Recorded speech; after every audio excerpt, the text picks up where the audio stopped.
संघ परिवार में क्या दिक्कत है? हमको नहीं पता।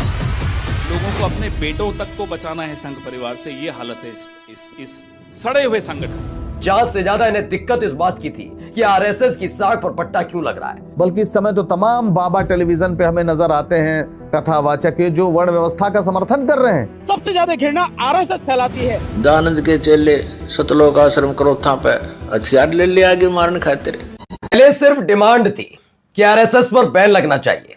इसे राजनीतिक तौर पर देखा जा रहा था क्योंकि हर कोई जानता है कि आरएसएस बीजेपी का मात्र संगठन है।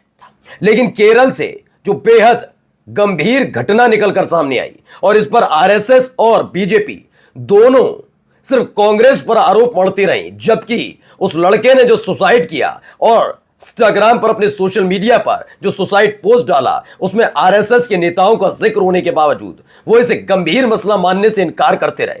इसी बात को लेकर अब एक सख्त फैसला लिया गया। फैसला ये कि आरएसएस को, उसकी इस शाखा को पूरी तरह से प्रतिबंधित किया जा रहा है एक राज्य में।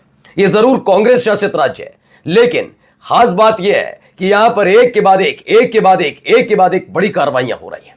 आरएसएस की शाखा पर प्रतिबंध लगाने के साथ साथ उनका झंडा, उनके पोस्टर और यहां तक कि सरकारी कर्मचारी होकर भी अगर आरएसएस की मीटिंग ज्वाइन की जाती है तो उन पर कार्रवाई हो रही है। आप समझिए, सबसे पहले एक बयान सुनाने जा रहा हूं। यह बयान सबसे महत्वपूर्ण, पहले वो सुन लीजिए। संघ परिवार में क्या दिक्कत है? अच्छा, आपको दिक्कत नहीं दिखती? आप बताइए, आप समझाइए। अरे साहब, लोगों को अपने बेटों तक को बचाना है संघ परिवार से, ये हालत है इस सड़े हुए संगठन की। इसमें सड़ांध है, इसमें बदबू है और रोज खुलासे हो रहे हैं। एक तो अपने आप को रजिस्टर करने की क्षमता नहीं है, हिम्मत नहीं है। क्यों नहीं है साहब? कहां है आपका मेंबरशिप रजिस्टर? कहां है आपके खातों की पुस्तक? यही बात मैंने थोड़े दिन पहले भी उठाई थी कि एक ऐसा संगठन जो निजी संगठन है, उस संगठन की तारीफ नरेंद्र मोदी साहब इस साल 15 अगस्त को जब सरकार अपने किए गए काम या जन कल्याण के काम की चर्चा करती है, इस देश की मीडिया ने बताया कि नरेंद्र मोदी साहब ने अब तक के सभी प्रधानमंत्रियों का भाषण देने में रिकॉर्ड तोड़ दिया। लेकिन किसी ने यह नहीं बताया एक निजी संगठन का गुणगान करने में वक्त जाया किया। मैं फिर से अपील करूंगा, आएगी 26 जनवरी, यही प्रधानमंत्री होंगे, फिर चढ़ेंगे लाल किले की प्राचीर पर, वहां से फिर से संबोधित करेंगे देश को, तो उस बच्चे आनंदू अजीब पर जो बीती, उनके सुसाइड नोट का जिक्र जरूर करेंगे नरेंद्र मोदी साहब। करेंगे ना आप? या सिर्फ आरएसएस की तरफदारी करेंगे और किसी की चीखें, किसी का शोषण, किसी की बेबसी, उसका जिक्र करने से बचते रहेंगे आप? क्या आपने उस बच्चे के उस दुख, उस दर्द को पढ़ा जो उसने सोशल मीडिया पर लिखा था? अपनी जान लेना खुद अपने हाथों से बहुत मुश्किल काम होता है। उस बच्चे ने वो किया, कितना दुख, कितनी यातनाओं से गुजर रहा होगा, लेकिन एक शब्द नहीं निकला कि अगर उस बच्चे ने सुसाइड नोट में आरएसएस के नेताओं का नाम लिखा है तो आरएसएस ऐसा संगठन है क्या वाकई वहां शोषण होता है? बोलते ना उस पर कुछ। जांच हाँ, जांच आरएसएस के मामले पर होगी, बीजेपी के मामले पर होगी, लेकिन अगर यही मसला कहीं और निकल कर आता है, चाहे मुसलमान समाज का एक व्यक्ति कुछ करे तो टूट पड़ते हैं पूरा मुसलमान समाज। ऐसा आरएसएस के जिन लोगों पर गंभीर आरोप लगे, क्यों ना मोहन भागवत, क्यों ना नरेंद्र मोदी से पूछा जाए?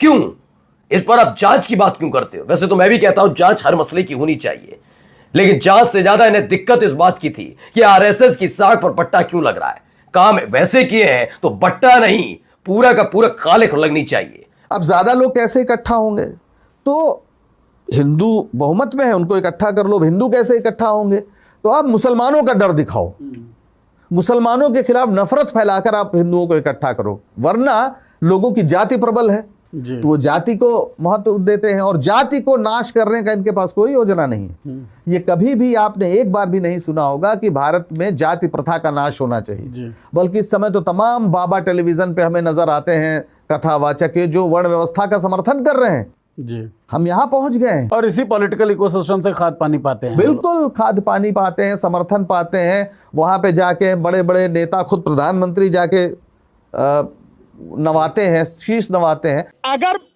आरएसएस के अंतर्गत जातिवाद नहीं है तो शुरू से लेकर अब तक केवल एक व्यक्ति जिसे हम राजेंद्र कुमार या रज्जू भैया के नाम से जानते हैं, उनके अलावा, वो भी ठाकुर यानी क्षत्रिय समाज से थे, इनके अलावा तमाम जो चीफ हुए हैं वो ब्राह्मण हुए हैं।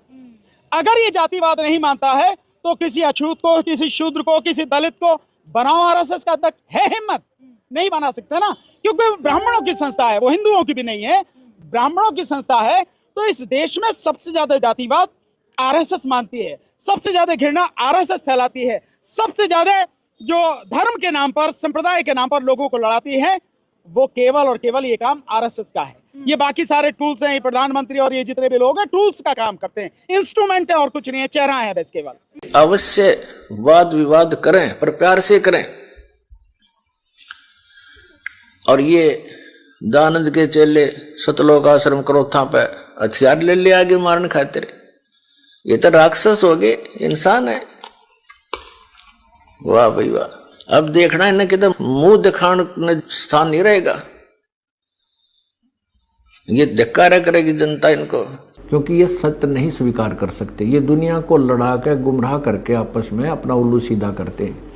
इन्होंने वही चाल चली, इस सच्चाई को अपने अनुयायी से छुपाकर उन्होंने मुझ दास का कुप्रचार करना शुरू कर दिया, ताकि जनता को भड़का के और मेरे विरुद्ध करके इन्होंने को यही योजना बनाई, षड्यंत्र रचा कि संत रामपाल को मार दिया जाए, आश्रम को ख़त्म कर दिया जाए, ताकि तुम्हारे अज्ञान की पोल ना खुले।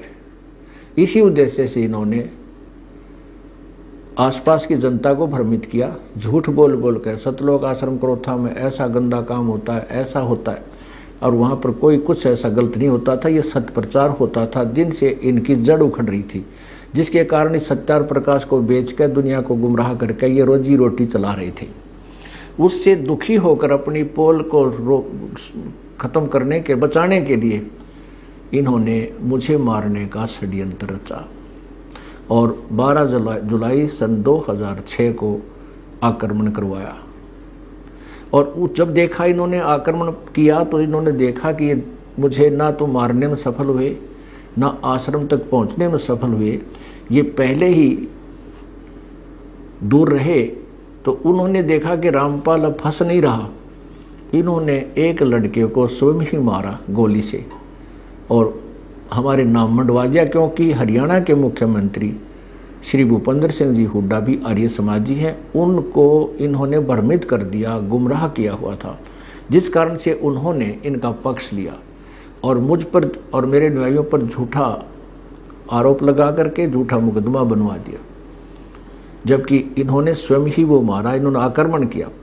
और ये स्पष्ट है, हमारी जो CFSL की रिपोर्ट जो मधुबन से आई है उसमें स्पष्ट किया है कि आश्रम के हथियारों से उस लड़के की मृत्यु नहीं हुई और उस लड़के का जो गोली लगा हुआ घाव का टेक्निकल जो तरीका है उससे पता चला है कि वो ज़्यादा से ज़्यादा 20 फुट की दूरी से चले हुए हथियार से मृत्यु को प्राप्त हुआ है। जबकि पुलिस ने जो स्थान बताया है कि यहाँ मरा हुआ मिला, तो वो हमारे आश्रम से पुलिस के अनुसार 140 फुट की दूरी बनती है। इससे सिद्ध है कि इन्होंने हमारे को फंसाने के लिए षड्यंत्र रचा था और उद्देश्य यही था कि इस अज्ञान की, सत्यार प्रकाश के अज्ञान की, महर्षि जी के अज्ञान की पोल ना खुले। और हम निर्दोष हैं, सच्चाई और जनता के सामने कुछ दिनों में स्पष्ट हो जाएगी, तब इन लोगों को कहीं मुंह दिखाने का स्थान नहीं रहेगा, ये लुकते फिरा करेंगे, वो दिन दूर नहीं है। सत साहिब। आर्य समाज और महर्षि दयानंद तो कुछ भी मानते रहो, पर वेदों का नाम लेकर भी क्यों झूठ बोलते हो तुम? सत्यार्थ प्रकाश झूठार्थ प्रकाश है, महर्षि दयानंद 1 नंबर का झूठा और अज्ञानी व्यक्ति था। ये देखिएगा, महर्षि दयानंद परमात्मा को निराकार मानते हैं, एक देश में रहने वाला नहीं मानते हैं। ये इनका सत्यार्थ प्रकाश ही आपको फिर दिखाते हैं, ये वही सत्यार्थ प्रकाश है।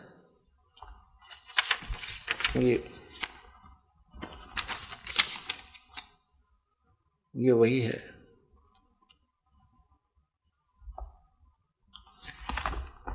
इसके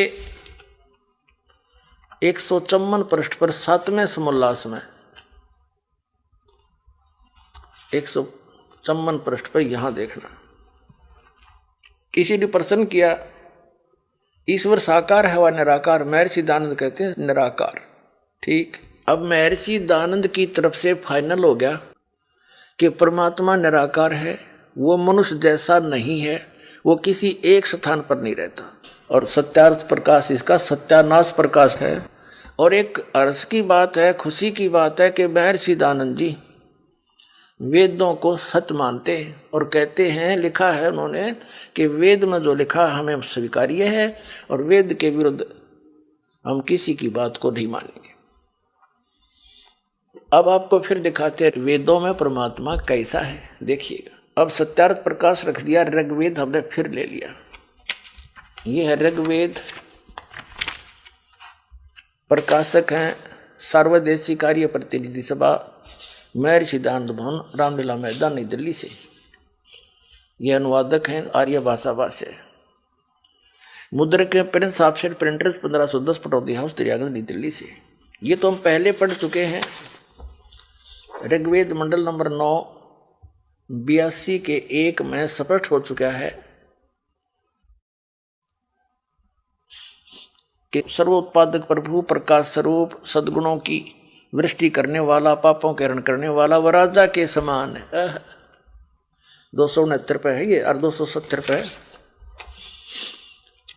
राजा के समान दर्शन ये है, देखने में राजा के समान मनुष्य दृश्य है और वह पृथ्वी आदि लोक लोकांतरों के चारों ओर शब्दमान हो रहा है। वह वर्णीय पुरुष को जो दृढ़ भक्त है उसको पवित्र करता हुआ प्राप्त होता है। जिस प्रकार विद्युत सने वाले स्थानों को आधार बनाकर प्राप्त होता है, ठीक है। और वो उद्देश्य क्या लेकर आता है? ये ऋग्वेद मंडल नंबर 9 सूक्त 82 का मंत्र 2। ये परमात्मा उपदेश करने की इच्छा से यानी सच्चा ज्ञान देने के उद्देश्य से आप महापुरुषों को प्राप्त होते हो और आप अत्यंत गतिशील पदार्थ के समान हमारे अध्यात्म यज्ञ को प्राप्त होते हो।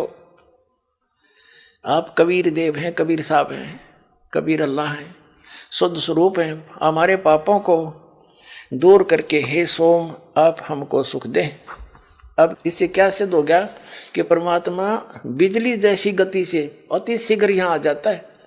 अगर सर्वव्यापक होता तो फिर गतिकरण की क्या आवश्यकता थी। अब फिर आते हम ऋग्वेद मंडल नंबर 9 सूक्त 86 के और मंत्र नंबर 26 में। यह हमने पढ़ लिया पहले आप जी ने।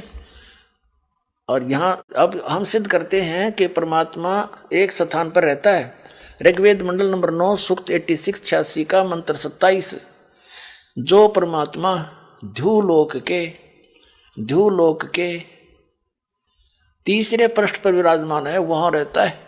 यानी तीसरे पृष्ठ पर सतलोक के जो तीसरा पोर्शन है सबसे ऊपर वहाँ रहता है। और एक और दिखाते हैं इसी ऋग्वेद के, कति कंसेप्ट क्लियर हो जाएगा आपका। ये देखिएगा ऋग्वेद मंडल नंबर 9 सूक्त 54 चम्मन का और मंत्र नंबर 3। ये क्या लिखा है कि सूर्य के समान जगत प्रेरक यह परमात्मा सोम स्वभाव वाला और जगत प्रकाशक है और सब लोकों को पवित्र करता हुआ भुवनोपरि तिष्ठति संपूर्ण ब्रह्मांडों के ऊर्ध्व माने ऊपर भाग में वर्तमान है। इन्होंने वर्तमान लिख दिया, वहां लिखना था विराजमान है, वहां बैठा है। तिष्ठति माने बैठा है।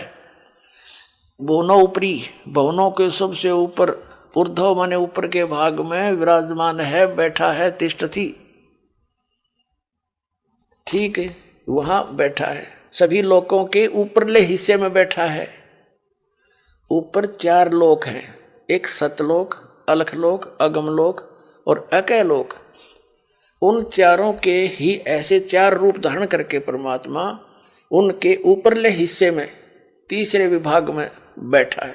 अब ये सिद्ध हो गया, एक तो ये सिद्ध हो गया कि परमात्मा नर आकार है, मनुष्य दृश्य है और वो कबीर देव है, एक स्थान पर रहता